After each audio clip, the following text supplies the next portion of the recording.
Hello and welcome to the Total Entertainment Podcast with me, Paul Collis. Today we're going to take a look at the Kooks performing in Cardiff Motor Point Arena today. So today we have a 3-truck show.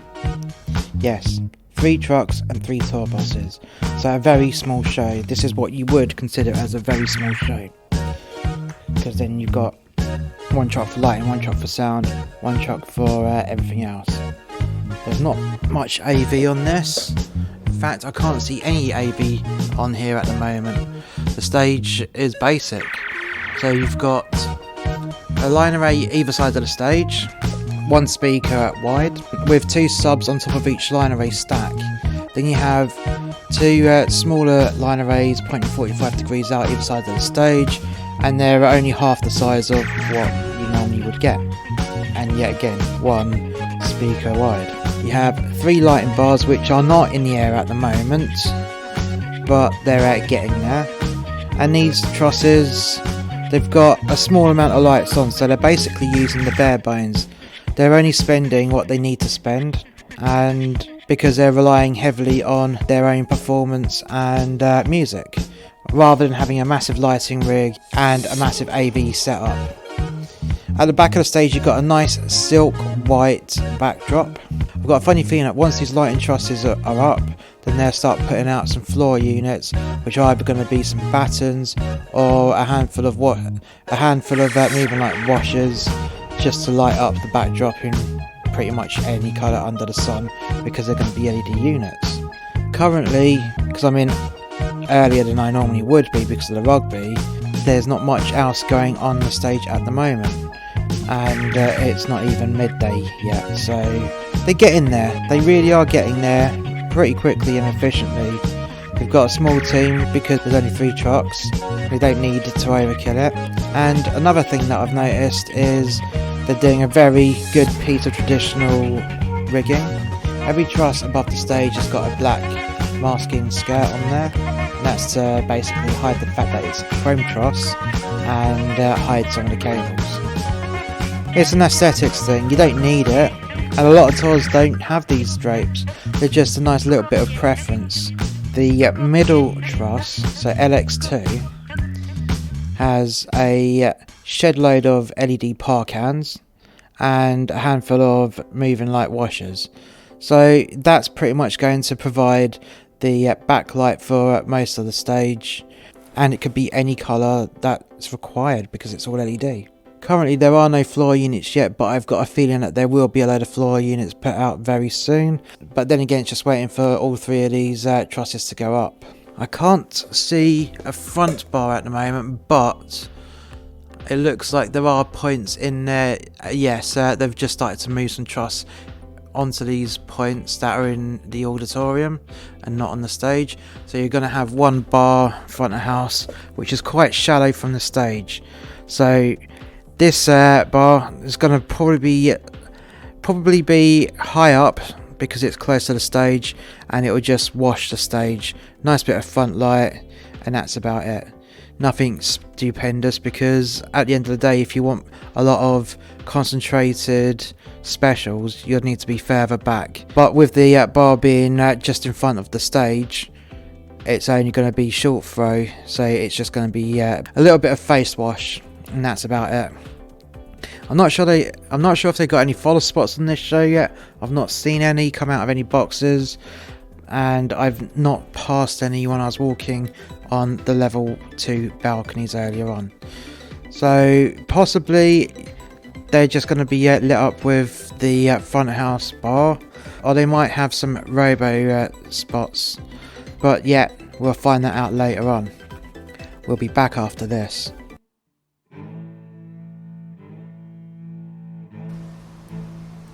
So not only does Monster X Media have a series of podcasts, but we also have a series of books. The first book is actually 2 books, it's Volume 1 and Volume 2, of a tribute to working at sea. The best fiction is based on truth. This is a compilation of short stories, rants and poems loosely based on the author's experience at working on a cruise ship.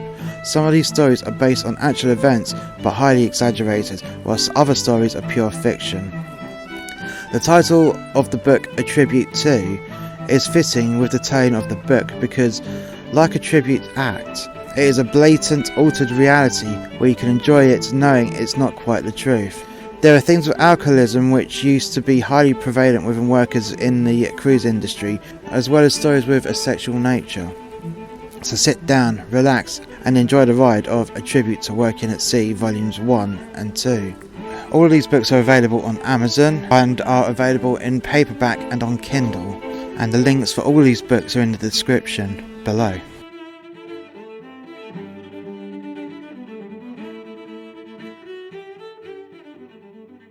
Let's take a look at some of the Kooks history.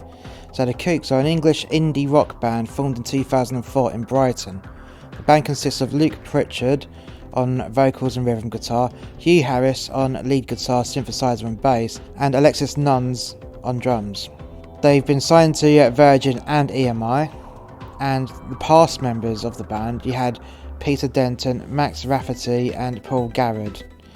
Their music is primarily influenced by the 1960s British invasion movement and post-punk revival in the new millennium. The Kooks have experimented in several genres including rock, Britpop, pop, reggae, ska and more recently funk and hip-hop, being described once as a more energetic Thrills or a looser Sam Roberts band. Maybe even less severe Arctic Monkeys at times. Signed to Virgin Records just 3 months after forming, the Kooks broke into the musical mainstream with their debut album Inside In, Inside Out in 2006. The album was ultimately successful, achieving quadruple platinum sales in the UK within a year, and also overseas in the form of a platinum certification in Australia and 2 times platinum in Ireland. The Kooks found themselves entering into mainstream media attention, with the band winning the award for Best UK and Ireland Act at the MTV Europe Music Awards in 2006, and picking up a nomination at the Brit Awards for the single She Moves in Her Own Way, with their follow-up Conk in 2008, debuting at number 1 in the UK Albums Chart. It recorded first week sales of 65,000, achieving gold status in both the UK and Ireland. Their third studio album, entitled Junk of the Heart, was released on the 12th of September in 2011. Their fourth album, Listen, was released on the 8th of September in 2014. Their most recent album, Let's Go Sunshine, was released on the 2nd of September in 2018 and peaked at number 9 in the UK Albums Chart. The Kooks have mentioned drawing on a number of varied sources to create their sound. Listen to the Rolling Stones, the Beatles, Bob Dylan and Christy Burr, among influences in songwriting style and musical presentation over the course of their 4 albums. The band's debut album, Inside In, Inside Out, was touted as a typical Britpop record and was influenced by the Libertines, Thin Lizzy, The Police and continuing elements of the 1960s British pop movement. Pritchard's lyrical style was compared to that of a younger, less pathetic version of Pete Doherty's Mash Mouth style. The band themselves felt the album was not consistent in its direction. The first record was definitely genre hopping. The first album was finding its feet. It was gadabout, said Harris in an interview for the Sunday Business Post. On the follow-up Conk, the band attempted to find a more mature and polished sound, drawing on a much wider choice of material for the album. About 80 to 90 new songs had been accumulated within the band's repertoire by this stage. The band began to incorporate more a hard-edged rock focus into their music. Critics drew comparisons to the work of the Kinks throughout the album. It was being recorded in a studio owned by Ray Davies. Also noted that the band's grown similarities in musical direction to the Fratellis and the Arctic Monkeys. I think we've made a dynamic album, Pritchard said. Every song had its own character. It's a good pop album. The fourth album, Listen, includes much more percussion and cross rhythms than previous material. Pritchard described Listen as percussion sonnets. The first couple of albums I made, I never really thought about rhythms. I focused on the recording and the lyrics, Pritchard said. So now we've heard a little bit about the Kooks, we're going to take a look at their support band, but we'll be back after this. The name's Vert, Percival Reginald Vert, and I run the PR-Vert detective agency. The year is 2055 and the police have been defunded. So if you need a police investigation, the police will charge you 1,000 big ones a day. Because of this, the government introduced the P.I Act, while the private investigators can undercut the police so justice can become affordable. These are my case files. Percival Vert is no hero.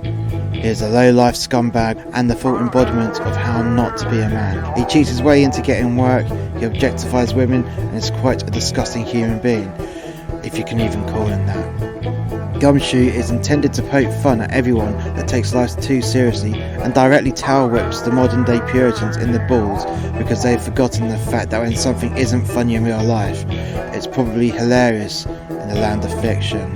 Come and listen to Gumshoe every Wednesday. The links are in the description below.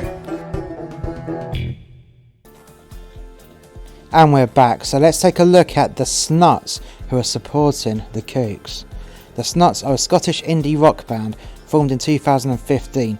Originating from West Lothian, Scotland, they have performed in the United Kingdom and Ireland. The band consists of Jack Cochrane, vocals and guitar, Jay McGilvery on guitar, Callum 29 Wilson on the bass, and Jordan Jacko McKay on drums, and was formed when the members were in school.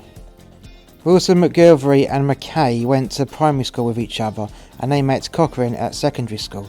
Wilson has said, "We've only ever really played music together, so I can't really imagine it any other way." They have been influenced by the likes of the Libertines and the Arctic Monkeys and Scottish Ned culture growing up. They have also said that one of our biggest inspirations is not to sound exactly like everybody else. Before going full-time as a band, Cochrane was a joiner, Wilson was a slater and roofer, McKay was a mechanic, and McGilvery got qualifications to be a stonemason. The band's debut single, The Demo, Glasgow, was described as a stunning track with heaps of melody and quickly led to an ever since grown fan base. After releasing several other demo singles in 2016, the Snuts released a self-produced EP, The Matador, in June 2017. The Snuts released their first proper single, Sessions, in June 2018, described as conventional in a much needed and refreshing way, a total throwback to the last renaissance of alternative music, and impeccably pieced together, designed to detonate on impact. The following month, they then played at Scotland's Turnsmut Festival at the King Tut stage. In September, Manhattan Project was released, produced by Dave McCracken. In November 2018, the band signed with Paraphone Records. In March 2019, the band made their US debut in the South by Southwest Festival in Austin, Texas, and their first single under Parlophone, All Your Friends, was released in May. It was produced by Inflow and was the first single from their second EP mixtape. It was described as having an irresistibly catchy raw edge and a massive chorus, and Cochrane explained that it was a new twist on the familiar social stigma around the drug epidemic that nobody seems to want to talk about. In July 2019, they performed again at Turnsmut, this time the main stage. When I say Turnsmut, I'm probably pronouncing it wrong, but it's TRNSMT. Yes, it's a Scottish thing, I guess. Anyways, in August, they performed at the Reading and Leeds Festival, also at Victoria's Festival. The band's next single, Maybe California, was released in September 2019 and was produced by Rich Costley, Juan Belamonte, named after the Spanish bullfighter, and was produced by Costley, was released in October. In January 2020, the Snuts released a cover of Bruno Mars' When I Was Your Man from sessions at the Firepit recording studios in London. Two further singles, Fatboy Slim in homage of Fatboy Slim's notorious set at Brighton's Beach in 2002, and Coffee and Cigarettes were released before March, whereupon the EP mixtape was released. The EP consists of 5 songs which showcase different influences and 4 interludes which are studio outtakes, giving a kind of informal feel to the EP. The EP peaked at number 14 on the UK Albums Chart and also topped the Scottish Albums Chart as well as the UK Vinyl Albums Chart. Following the success of Mixtape, the Snuts quickly released their next single, a cover of the Lovin' Spoonful's Summer in the City. Like their previous cover song, this was a Firepit session. It was also featured on an advert for Strongbow Cider in August 2020. The following single, Elephants, was released in June 2020 and was produced by Tony Hoffa. It topped the iTunes single charts in the day of its release. Cochrane described it as another twist on our ever-growing diverse catalogue. In August, the band supported the Libertines at a socially distanced performance at the Virgin Money Unity Arena in Newcastle. That's All It Is was released in September and features the soundtrack to the video game FIFA 21. A week later, the Snuts released Always, with Cochrane saying the song depicts the message of falling in love with someone who in turn allowed you to love yourself. Always was the final number one single on the Scottish singles chart before it was discontinued in November 2020. In December, the band announced the release of their debut album WL on the 19th of March in 2021, later pushed back to the 2nd of April. It includes 10 previously released singles, 3 of which featured on the EP mixtape, and 3 previously unreleased songs. The deluxe edition also includes 4 previously unrelated bonus tracks. In February 2021, a new single, Somebody Loves You, was released in support of the Scottish Refugee Council, with the band donating the budget for the music video to the charity. Before its release, the Snuts performed the album at Stirling Castle and was later released as a live album. WL debuted at number 1 on the UK Albums Chart, making the Snuts the first Scottish band to do so with their debut album since The View in 2007. Now we've had a little look at the Snuts background, we're going to take another look back at the arena, but we'll be back after this. 30 Years Since is a sci-fi story podcast which is full of dramatical moments and a bit of gratuitous violence. The first series was originally done in first person, so the character's just telling a monologue, and then the second series and onwards became more third person, so it was more of an in-depth story, and you have all the characters actually interacting with each other. Great set of sci-fi stories. So 30 years after an alien invasion, which the humans lost, and the first story arc is now over, though we've got plenty more story arcs left to tell from the land of 30 years since. So why not check it out? The links are in the description below. And we're back. So what's going on at the moment? Well, they've near enough finished. It's just before noon and it looks like they're very well ahead of schedule. So let's take a look at what's gone on the stage right now. As I predicted, the backdrop is definitely being uplit by some LED blinders, which are also able to be used as strobes, which are also used as floods, and they're also moving head as well, so they can reposition from the backdrop and into the audience at 45 degrees upwards if they so wished. You've also got a couple of moving head spotlights along the backdrop as well, which yet again would make some shapes onto the backdrop as well as into the audience. Hanging down from LX3, which is the lighting bar closest to the backdrop, you've got the Kooks logo hanging down. Now this logo is essentially every letter of the band's title joined together on 2 separate bars, one above the other. They're above the Kooks, suspended from LX3 on what's known as wire drifts, which is basically wire rope which are rated to a couple of tons each, which is overkill for this hanging structure, but that's just how it is with the wire drifts.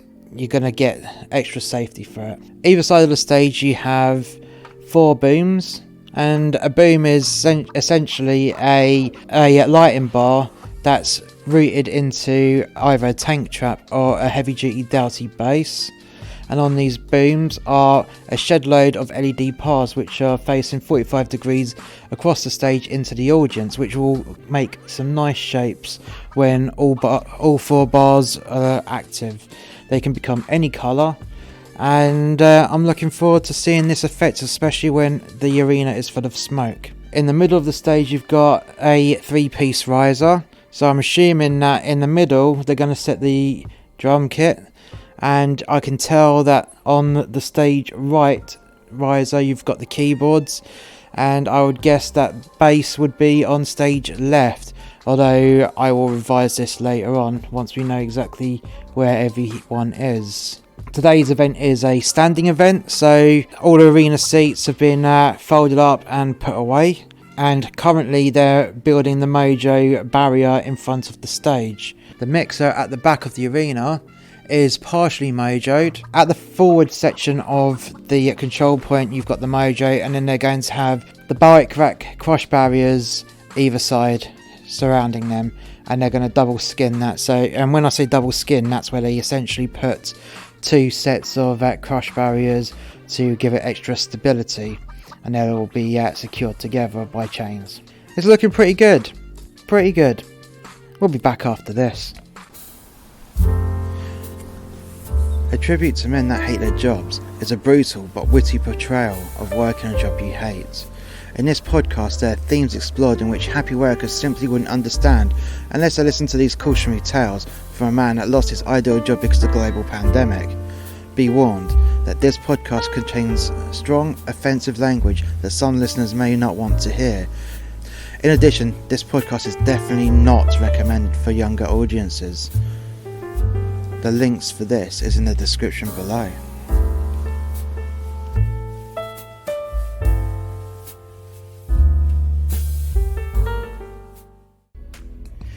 And we're back. So let's take a look at the Snoot show. The Snoots had a small strip on the stage, and it was downstage centre, and they came out to a nice purple flashing wash. Lighting wise, they only had 4 front of house blinders, strobes, and well, these units are blinders, their strobes and their washers all in one. I had 4 of those pointing into the audience on LX1, which is right out into the audience. Then you had half of the front of house battens that are on the front of the stage pointing 45 degrees up at them, but they weren't used all the time, just there to highlight a little bit of their faces. And you also had a couple of moving lights on the floors from the sides, giving a nice bit of side lighting.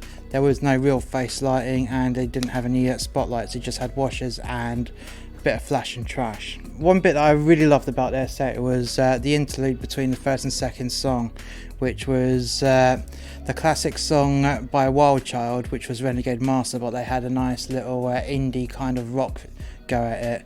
Only the first intro of that, and then they went straight into their second song, which the song name eludes me because I don't know anything about the Snoots really, apart from what I went over earlier on.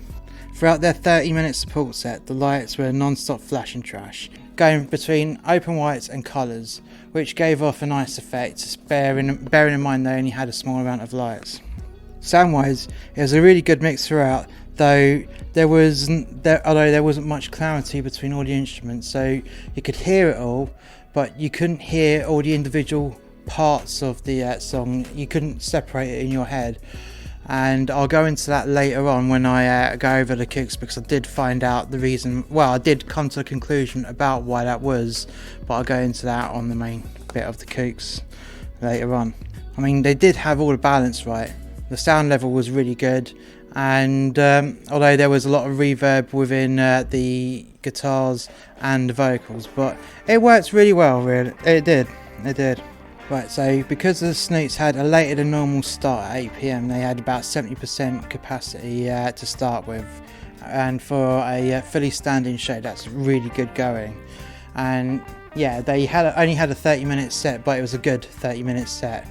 It was quite high octane, and the audience loved it. I mean, they must have been fans as well as fans of the Kooks as well, especially since they only had a small set, and they used that 30 minutes really well. There was next to no patter between songs, which was good because they just got down to the meat and two veg of it. They just played, and every song that they did, the audience loved it. They definitely used that 30-minute set wisely. Well done to the Snoots. We'll be back after this. If you're a singer, a musician, a cabaret artist, dancer, actor, and you want to promote your show or promote yourself, and you want to have a conversation, you could do this by coming on our show. The email address to contact me is masterxmedia1983@gmail.com, and come on our show. And we're back. So the Kooks came out to a massive applause, and there was just the lead singer and guitarist. He was on his own. He actually started the show on his own. He went to the downstage right, where there's a little pool of light waiting for him and his acoustic guitar, and he played his first song acoustically, all on his own. Such a bold way to start a show. I've not seen anyone do that before, not from a major band like this. So he came out and did his first song all on his own. There was one light behind him, giving him a nice little pool of backlight.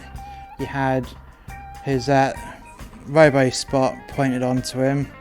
You had another spot from the opposite direction to his follow spot, but it had a colour correction in there to give him a nice little bit of depth within that little pool of light, so it wasn't just too stark.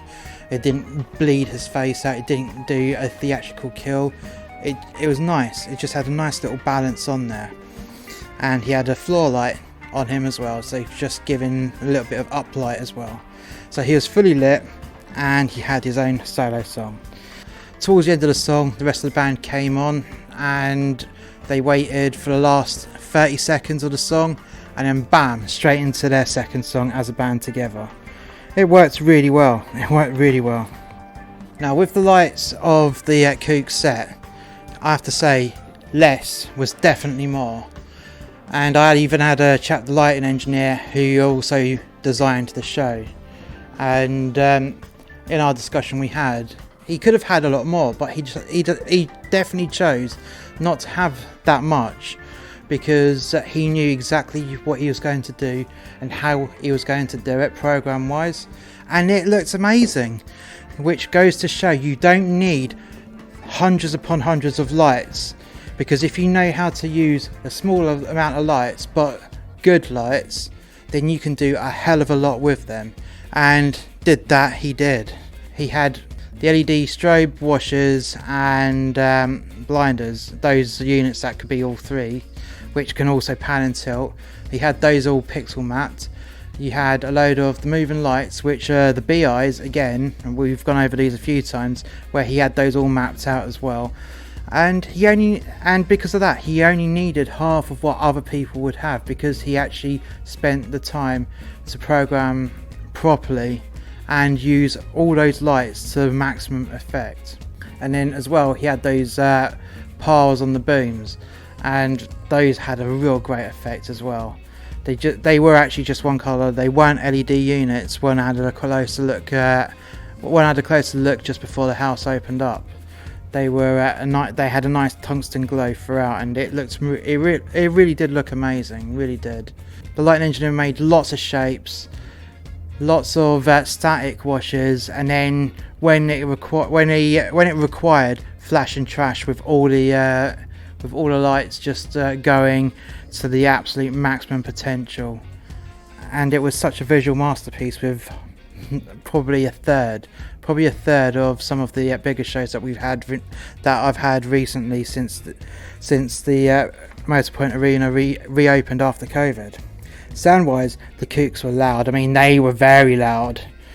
Now, they were pretty much on legal threshold throughout the whole of the show. So when I say legal threshold, they didn't go over the maximum decibel level. They just kept bouncing on and off it. So under and then bang onto it. So I've got a funny feeling that the sound engineer, he programmed the desk to never let it go over a certain threshold, which was the absolute legal maximum. And why not? He isn't going to make your ears bleed. It was loud. He wouldn't make your ears bleed, not with that sound rig, but he had it going right up there. And it's a nice welcome change, I have to say, and the show did warrant it. And I've got a funny feeling that the Kooks actually asked him to go as loud as he possibly could without getting them into trouble. And he's like, yeah, done. And it worked. It really worked, because they loved being out here and performing. They really did. And I'll go into that in a moment. So back to the sound. There wasn't much clarity again with the actual instruments, where you could hear absolutely every single part of it. But when I was walking around the venue doing the noise monitoring and whatnot, I did clock that with the line arrays, it might have been quite impossible to get the clarity that he wanted to have, purely for the fact of the size of the line arrays just being single file. And with the loud that he was pumping out, then it was a choice between going to maximum decibels or getting that spot on clarity. But it worked.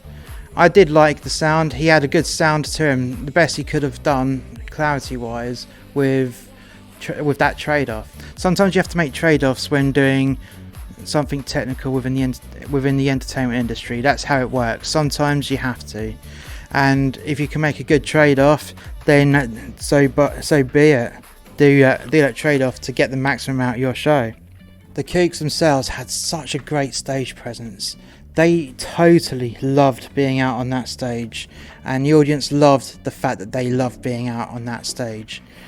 Every song they played with absolute enthusiasm, and they did it for themselves as well as for their fans. They totally respected their fans by giving them their money's worth, and you could tell that it was their money's worth. They gave it their all. And when I was speaking to Lighting Engineer, the Kooks were towards the end of their tour. They had a couple more dates left, and then they'd go over to Europe.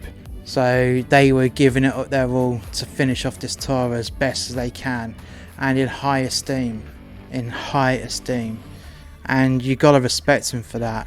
They were celebrating their 15th year as the band The Kooks, and they wanted to make a big deal out of it, hence why they was going loud. And especially since they haven't really performed for the best part of 2 and a bit years because of the pandemic, they just wanted to come back running and hitting the floor running, and I can't blame them for that.